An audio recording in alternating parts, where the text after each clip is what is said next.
All right, welcome back.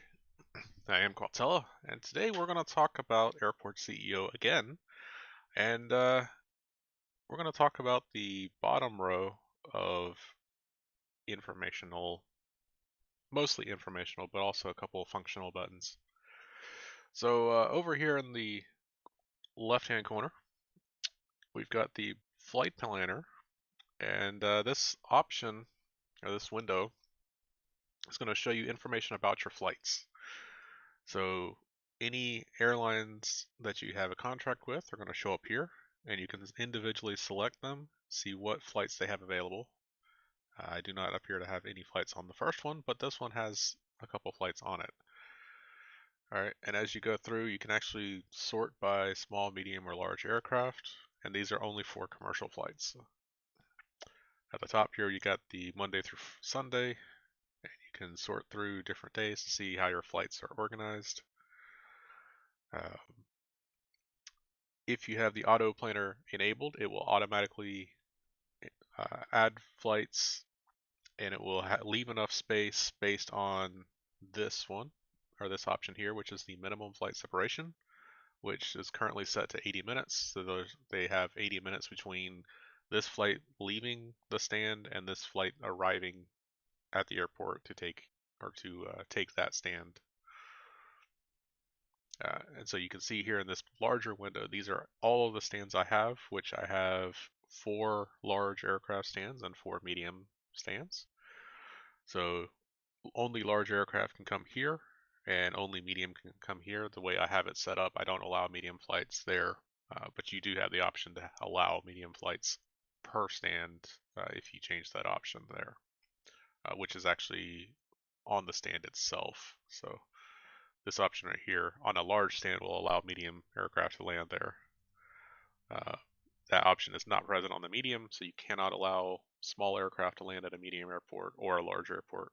Only allow medium to land at a large. All right, coming back over here, you have a couple of more options here.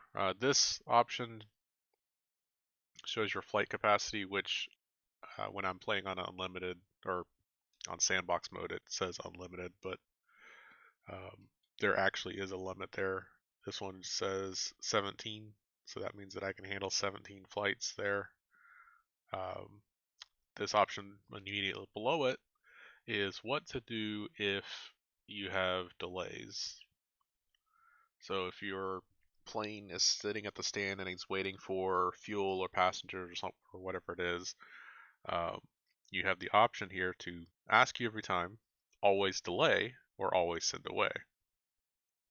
So I have it set to always send away just so that the stand is always clear waiting for the next one. But that option is there for whichever you prefer. The next thing here is the flight monitor. This will tell you a lot more information about every single flight that's in the vicinity of your airport.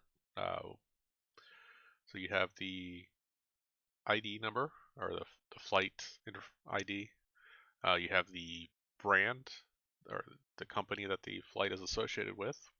Next one is the size of the aircraft. So you have a large, and this one's a medium. If you had small flights, those would show up here as well. This is the stand that it's going to. I don't have names for them. It's just large aircraft stand 8, 7, and so on. This is the status showing boarding, on time, landed, en route. So these uh, 6 or so are planes that are currently coming to the airport, but they haven't landed yet. This one has landed. These have already finished all of their additional services and they are currently boarding and will be taking off soon. All right, this shows the status of the passengers. These are departing passengers. How many are coming in on the flight? I'm sorry, these are how many are going to get on the plane. The arriving passengers are how many are on the plane and will be getting off. This is the arrival time, when the plane landed, or the amount of time that it will take sorry, that's how much time is left in the turnaround. So this one, you can see it has about 19 minutes left on its turnaround. This is the departure time, and how much time is, or when it will take off, when it's expected to take off. That is actually departure from the airport, not from the stand. So they will actually push back away from the stand a little bit early, so that they have time to get to the runway to take off.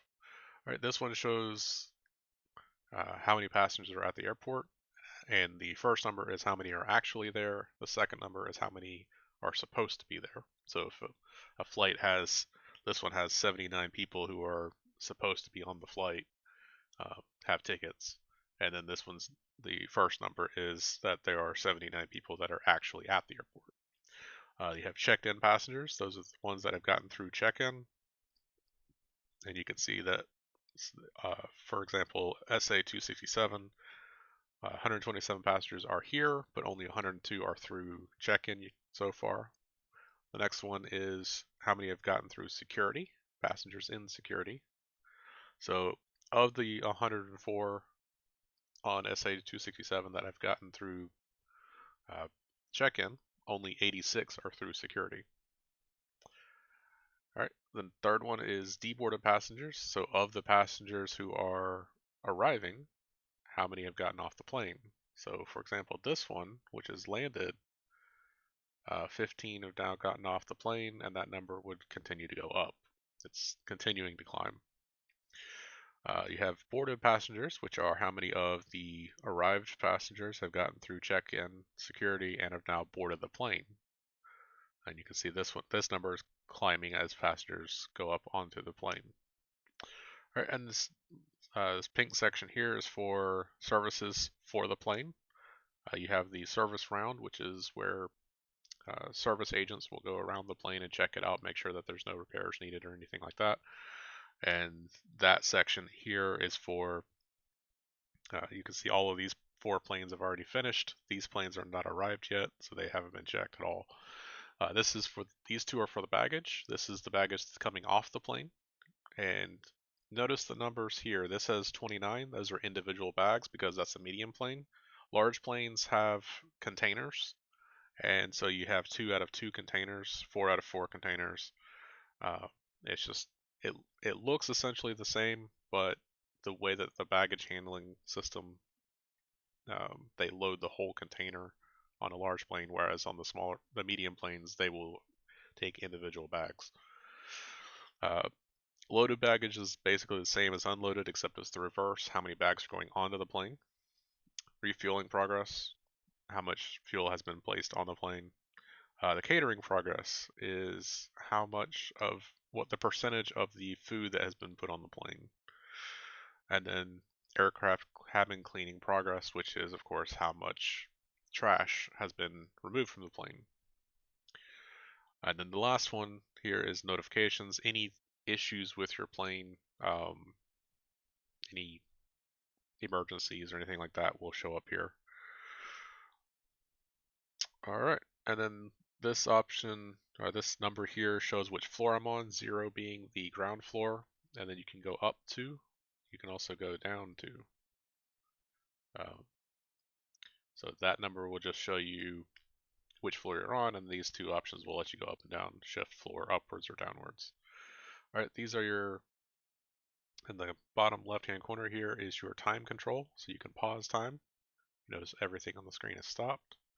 You can go to normal, double, triple, and you can fast forward to the next day. The fast forward option only works if you don't have night flights. If you have night flights, it'll give you this, it can't advance time as there are aircraft in motion. So if you don't have night flights enabled, then you can fast forward, because why waste time waiting for an empty airport?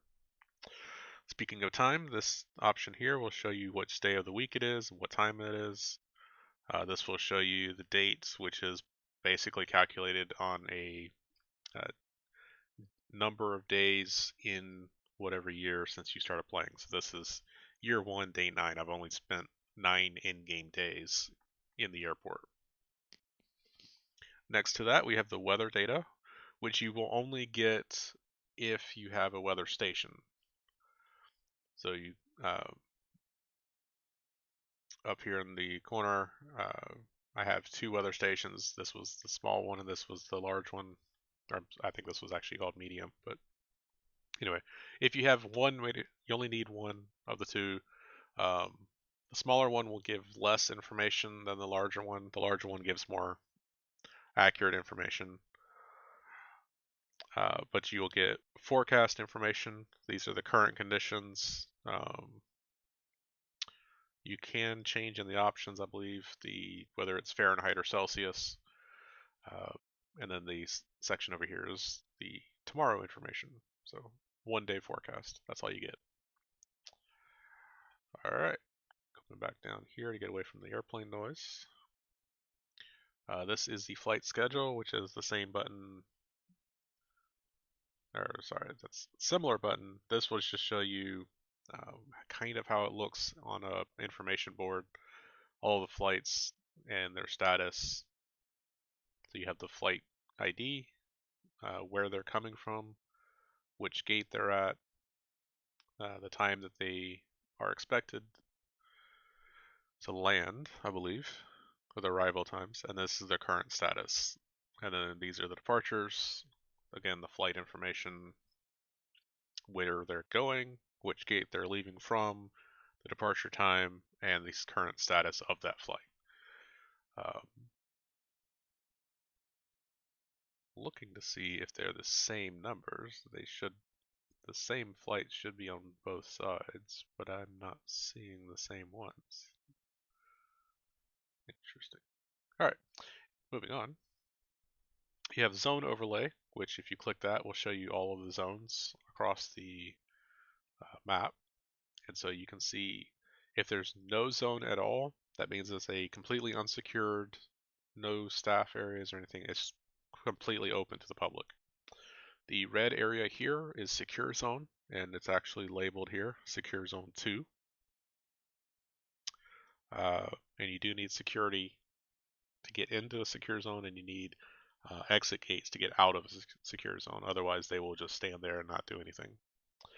The orange section,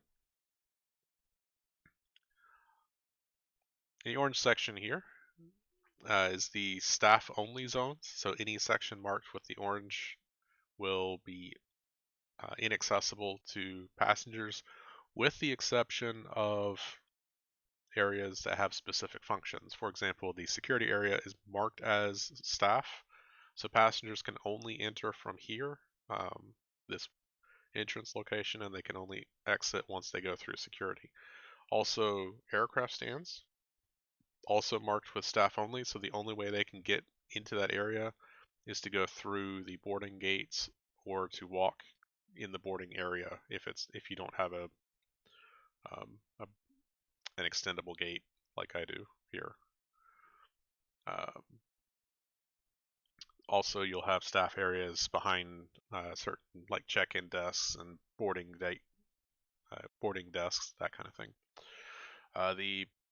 If you have areas that are combined, then they will show both colors. So, like for example, the staff and secure will be red and orange crosshatch instead of just orange and empty like it is here, or red and a darker red like it is here. This will actually be orange and red. Then you have the international zone. This is the last one, and that is a bluish color mixed with red because international zones must be behind secure zones, so it will pretty much always be this bright color that's making me go blind slowly. All right, turning off the zone overlay, we're going to turn on the room overlay, and that will show you the different room types.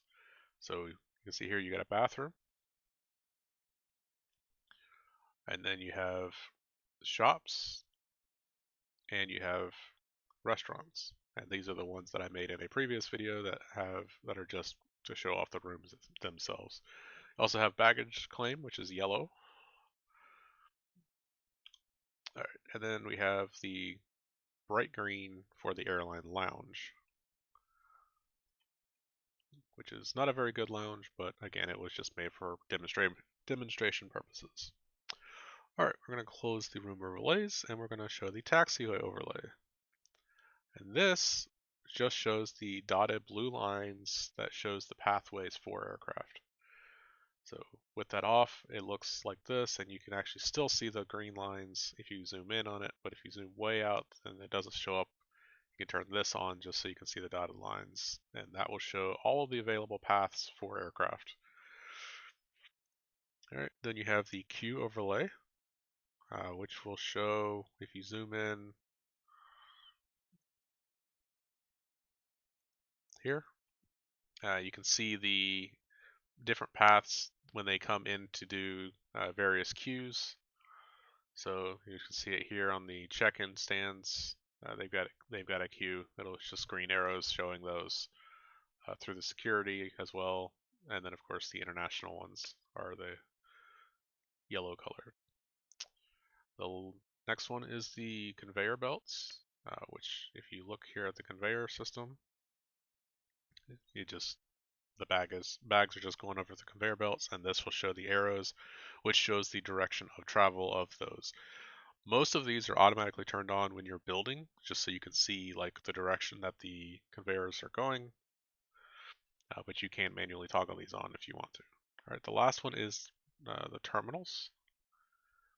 So if you have multiple terminals, then you would use these options. Like I said in a previous video, I only have one terminal, so I don't need to designate a terminal because this is all the terminal. But you do have the color there, which will be red is not covered by the terminal, green is covered by the terminal, and then the actual terminal would be like pink, purple color. Looks like a checkered color there. All right, next we have the passengers information, which shows all arrivals and departures. You can also toggle through, I believe that's for multiple terminals. So you can look at all passengers for one terminal. This is the employee information, which if it's green, that means that everything's covered. And you can see that there is a employee type, who's hired, which jobs are claimed, how many are available, and job load. The available are jobs that are not claimed by the hired staff. And you can see here there's a janitor. There are 4 jobs available. I have hired 24. They have taken 24, which means all of my janitors are currently being utilized, and there are 3 jobs that still need to be done. For janitors, that's generally not an issue because they will go clean up quickly and move on to the next one. If you have a lot of unclaimed jobs with like more than about 5 or so, then you probably need to hire more. Uh, if it's passenger service agents, security officers, or ramp agents, especially, if you consistently have jobs available that are not being claimed, then you'll need to probably hire more people to fill those or to cover those jobs. All right, next we have all baggage in the airport, and you can see there carried is the carry-on bags that the passengers are still holding, or the bags that they are holding and have not dropped off yet, or have already picked up from baggage claim. The on conveyor belt are bags that are currently moving. So you can see those moving on the conveyor belt. There are currently 43 bags on the conveyor belt. And then there is at the baggage bay. Those are the ones that would be here on these baggage bays. And then on transport would be either on the plane or on the baggage carts, which I'm looking around the airport to see if there are any active. There's one there dropping off. Actually, he's picking it up. So you can see here on this is what I was referring to earlier with the containers coming off. And this plane has 4 of them. So they will come down the conveyor belt and then be moved onto the baggage carts, which will then come over to the baggage claim area and they'll drop it off there. All right, and again, you can sort on staff and baggage. You can sort by terminal. It's all by default, but if you have multiple terminals, you can move it to only show individual terminals. This one shows aircraft information. So you have the en route, the taxiing, and parked. So there are currently 13 aircraft parked. There are none taxiing, and I have 111 en route, which is a lot more than is currently on the flight information. But there's a lot here on the flight planner. But there's not nearly 111 on the flight status. Anyway, there are information about your vehicles here, so you can see all of your service vehicles. Apparently I don't have enough catering trucks, or maybe I have enough, but they're just not being used yet, because I have 13 trucks. They have claimed 8 jobs, and I have 1 job available. So green, of course, means that everything is good, all of the jobs are being handled that are available. Gray means that I don't have any, or it's equalized. So if like I don't have any service cars because I don't have any remote stands, so I don't need them. So I have 0 jobs available, I have 0 hired or claimed. And then red means that there's a shortage because something's not being picked up like it should. All right, this next section here, these 4 pieces here are for the quality of your airport. This first one here is general aviation satisfaction. That refers specifically to the general aviation aircraft here, if their needs are being met. So if you don't have any general aviation, this will be grayed out, and it will say about 50%, and it actually will not factor into your overall score. So I have here at the top, you have infrastructure quality. That is the runways, the pathing to and from the runway, and the quality of the runway, and so forth. Next section here is infrastructure fees. That refers to how much they have to pay for parking, fuel, and other factors visiting your airport, how much it costs to come to your airport, basically. The next section here is turnaround services. This is the availability of those services, mostly fuel for general aviation. And if you look at individual stands, you can see which services they've requested. Most of them just ask for fuel.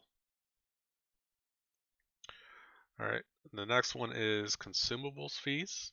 That is for the prices of fuel, de-icing fluid, and hangar repairs. The next one is arrival delays. So if you have to wait to land, or if a general aviation aircraft has to wait to land, rather, then they will not be happy and that score goes down. These are for departure delays. Same thing as arrival, except if it takes a long time for them to be able to take off, then that score goes down.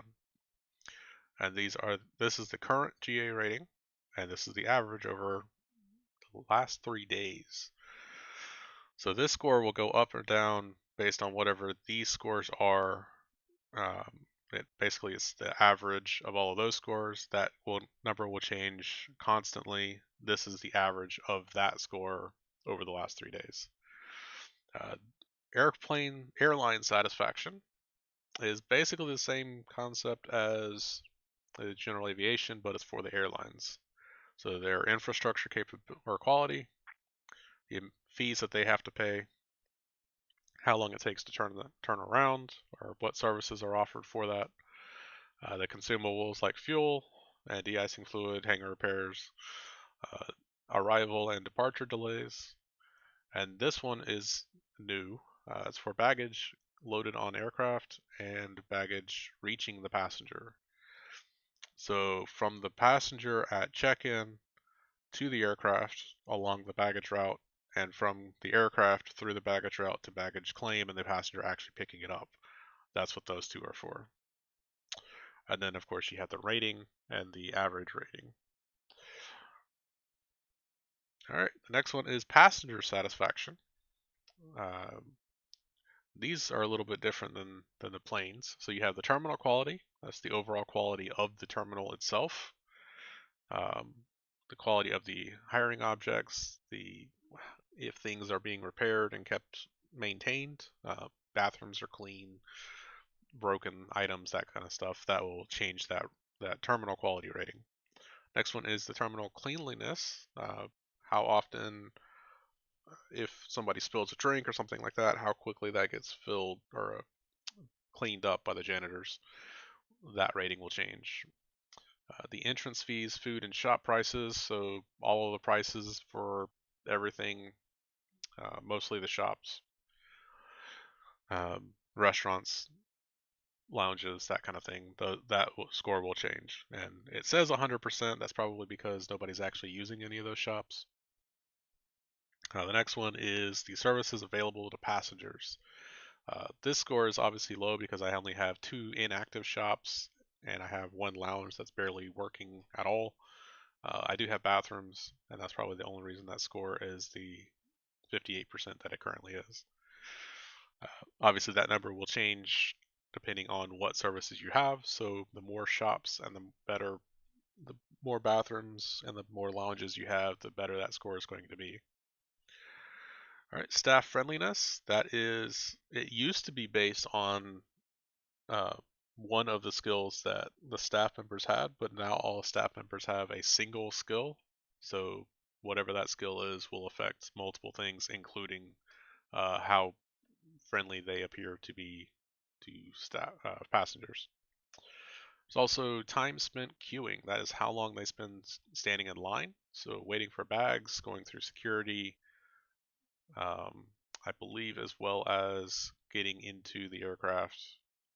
So, for example, here, they're all standing in line waiting, having to go 2 at a time through that. That's going to affect that score.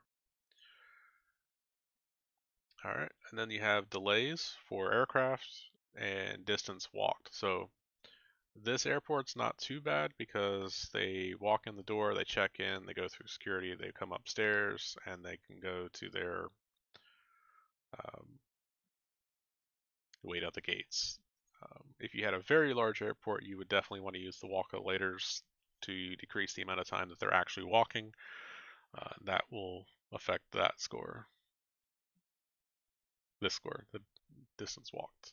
All right, and then of course you have the current and average passenger ratings. And the fourth section is the security rating. This relates to multiple categories. So you have operational safety, how operationally safe your airport is. This number will mostly change with emergencies. Um, I'm playing on Sandbox. I haven't yet to encounter any emergencies on Sandbox. I don't think they're enabled. But if you're playing on a normal game, then you will get emergencies. How those are handled will change the score. All right, the next one is the security staff skill level. So the higher your skill, the better that score is going to be.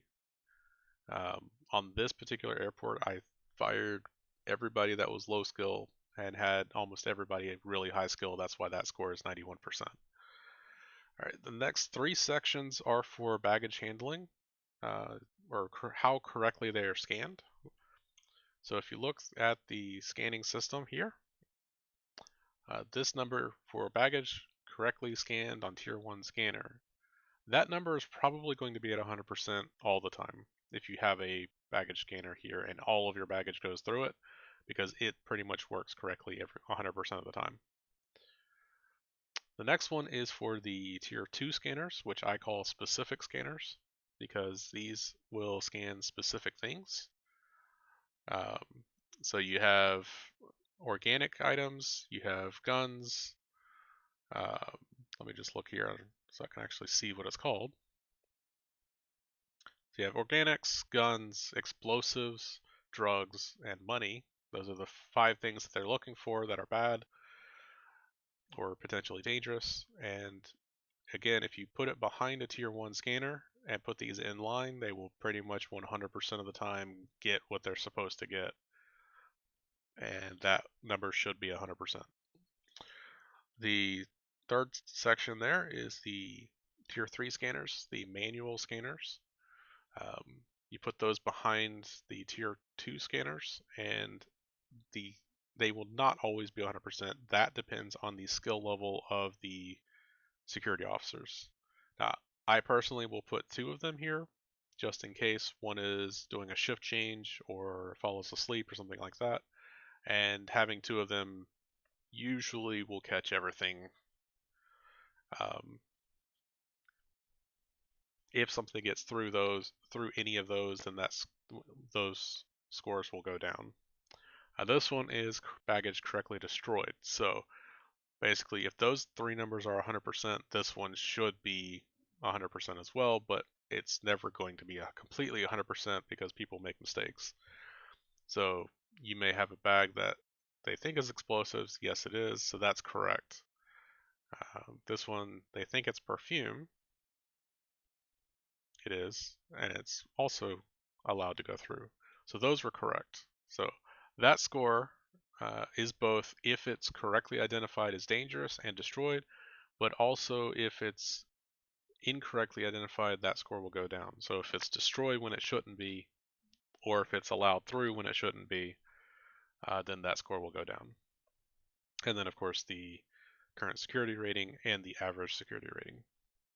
And then the fifth one in this section is basically all of the other ones combined so that you can see all of them at once, all of those scores. All right, then the next section here is the email inbox, which is all of the emails that you have received. So you can see, you can read those emails, and once you read them all, then it'll go back to zero. This number right here is your funds, which if you're playing on Sandbox, that will have an infinity symbol because you have unlimited money.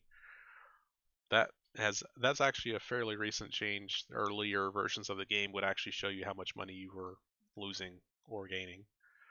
Um, if you click that, it'll show you your hourly uh, income and expenses. Like again, on Sandbox, all of those numbers are going to be zero. But if you're playing on a live game, then you will have to take all of this information into account as you're playing.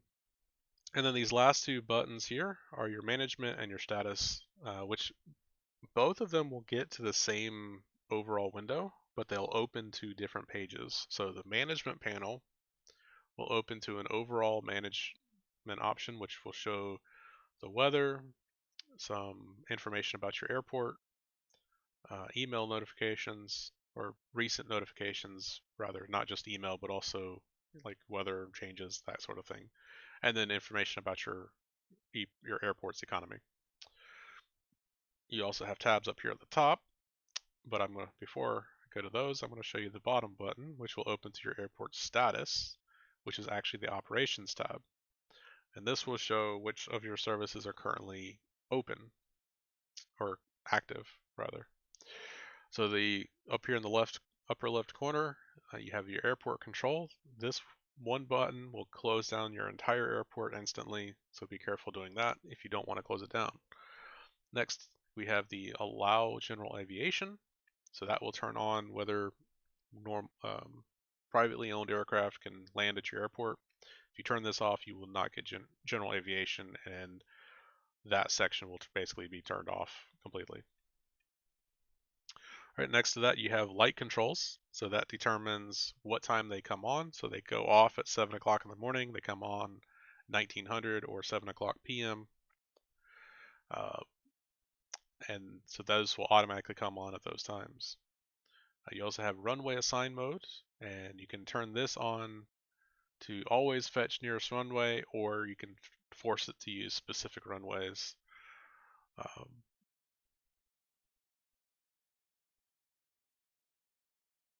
So if you turn this off, then it will take it'll assign runways based on how active they are. So if you have a very busy airport, you may want to have this disabled because it will spread the load over different runways. Whereas if this is enabled, it will land at whatever runway is closest to wherever they're coming from. The next section here is the conveyor belt system, which is it turns on or off the baggage handling service. So the security, the check-in desks, all of that's all controlled by that single option. Below that is the maintenance, so whether or not they proactively clean and repair things. So that means if those are turned on, then the janitors and the repair technicians will do their jobs without having to be told. Um, Too bad that doesn't work that way in real life, but in this game it does. And then the last section on this tab is the turnaround services, which are ramp agents, whether or not they do their rounds, AV gas, which is for general aviation, Jet A1 fuel, which is mainly for commercial but can also be used for general aviation depending on the aircraft, and then whether or not catering, cleaning, and de-icing services are enabled. Those three options there. That is under the operations tab, the airport control panel. There's also R&D projects, which if you have any R&D projects to do, all of these are completed, again, because it's on sandbox mode, but on a regular one, you would have to hire administrators and tell them to complete projects to unlock certain things. You can see some things like night flights, commercial aircraft, floor constructions, and so on. Those are all research projects that must be completed. All right, and then your construction tab is where you can hire your contractors. This particular one, I can hire up to 160, and because I'm playing on Sandbox, that is a 0 cost per hour. When you have them on site, they are getting paid by the hour, so only have them if you need them, and if you're not building anything, make sure to dismiss them so you're not wasting money on those.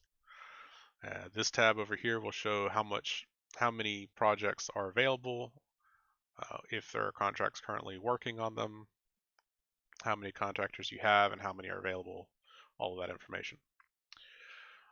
All right, so we've looked at the dashboard. I briefly showed you the email before, which is very similar to a normal email program. I don't think I need to explain that. Operations, which we just covered, and then economy, which I briefly looked at. Budget overview here. Have your income, which has aircraft. You can expand these to show information like usage fees and so on, passengers, bathroom fees, vending machine sales, etc. Short and long-term parking, and then how much your food and your restaurants and your shops are paying for rent and percentage of their sales.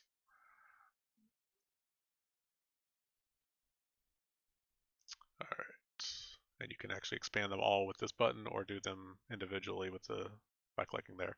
So your expenses, you have operational costs, staff salaries, vehicle operational costs, administrative costs, all very exciting things.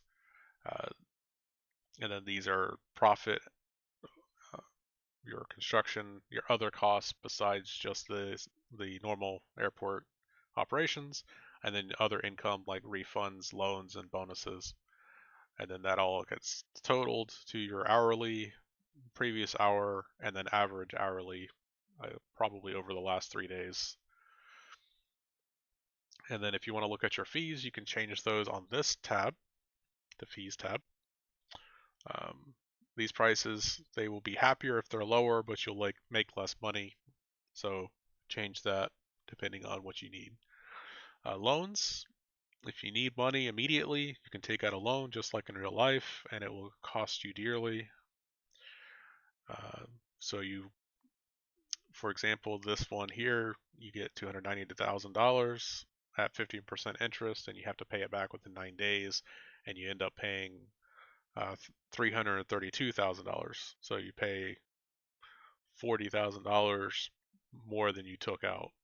And of course, these only get larger depending on what interest rate and the payment plan. So this one is over 14 days at a 6% interest, and it's slightly less hurtful.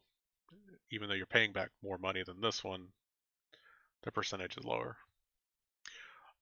All right, the next tab is your accepted contracts. Every contract that you have will be listed here, and you can filter them by airlines, contractors, and so forth. You can do auto negotiation to automatically spend negotiation points to try to decrease the costs, make it better for the company. You have the contract rating. So the higher this rating is, the better your contracts are going to be. So For example, I have a 2-star fuel one, but I have a 4-star construction. So theoretically, with auto negotiation turned on, I should be able to get better contracts over time. This section here is for offered contracts. You can see every contract that's available that you don't currently have accepted.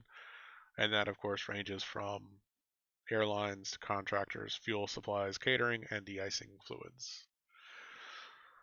This tab here is for staff, and you can see the overall staff happiness, auto assigned to terminal, which if you only have one terminal, then that doesn't do anything. But if you have multiple terminals, they'll automatically go between different terminals.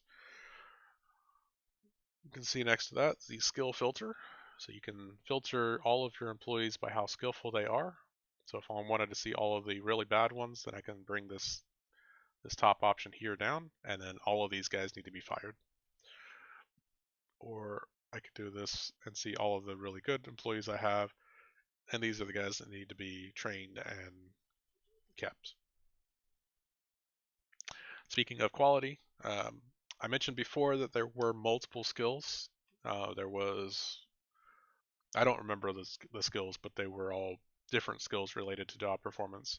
Now there is a single skill, and if you have very low skill, then you're a bad employee and you need to go home and not work anymore. Or you could possibly train them. However, the skill that they start with will determine how high they can be trained. So this guy is max trained, but he's not all the way up. This guy is max trained and he's a little bit closer. They're pretty close. And I'll show you this here. They start very low. They start about in the red here. And if I train them up, that's as high as they can go. So they can only be trained 3 or 4 times. So if you start with a very low skill, then they will always be fairly low skill. You can, of course, sort by the job type. So administrator, I can show all of my executives, and so on and so forth. Applicants, you can see all of the people who are trying to get hired. And again, you can sort by the job type. So if I want more janitors, I can see he's got decent skill. Green is usually good. Red is obviously very low skill here, so we're going to reject him. If I hire one of the higher skills like this person here, then they will show up back over here in the staff overview. Third tab here, you can see the shifts, how long they work. Executives, you can have them work from whatever time, 8 to 5, 9 to 5, that kind of thing. Fourth tab, you have all of your executives, and you can see what they unlock and what bonuses they have. So for example, this Chief Operations Officer, COO, enables auto repair of structures, reduces operational costs by 10%, enables operational reports, and lowers the risk of random accidents by 25% when present at the airport. So all of them have bonuses, so eventually you'll want all 6 of the executives that you can hire, because the CEO, of course, is you, so you can't fire yourself. And they have skill levels, so if I sort by executives, they also have skill level, which will determine how effective they are. All right, next tab is the vehicles. And again, you have vehicle overview and purchasing. If you go, you can purchase a lot of different vehicles for different tasks. So you can sort these, so you can look at all vehicles here, and you can also hide, so you can see they're kind of grayed out, and you can hide all of them and then show the fuel trucks, the baggage, the aircraft, so pushback, catering, aircraft cleaning, and de-icing. The transit vehicles, so the stair trucks, shuttle buses, and service cars. And then the emergency vehicles, police, ambulance, and fire. And then the vehicle overview will show you the vehicle. You can set the color for specific vehicles. You can also assign them to specific stands or storage. And then you can sell the vehicle. And if you click the magnifying glass here, it'll take you directly to that vehicle and show you exactly where it is, which at this moment, that vehicle was in this vehicle depot.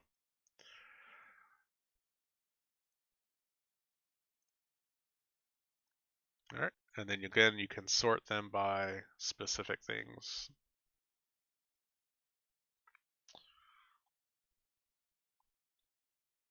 All right, and then you'll also see that they are color coded. So the white ones are inactive and the yellow ones are active. So if I go to this one, a little bit of a traffic jam there.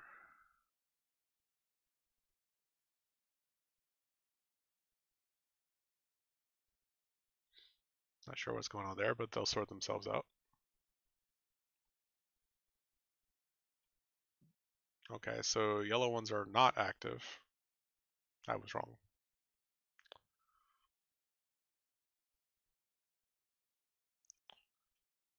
Hmm. Okay. Well, you have this statistics tab, which shows information about your aircraft, active flights, local air traffic, airline ratings. So you can see how the ratings and the traffic and how that changes over time. You have passenger statistics, so the passenger rating, how many passengers are actually at the airport, which is the same number as here, but you can see it over time. Staff statistics as well, how many jobs are available, how productive they are. You can see the baggage in the conveyor belt system, so you can see there's a little bit of a spike there, so a lot more bags came in. Vehicles at the airport, what jobs they're doing, how many jobs are available. Incident statistics, these are if a person can't find where they're trying to go, that sort of thing will show up here.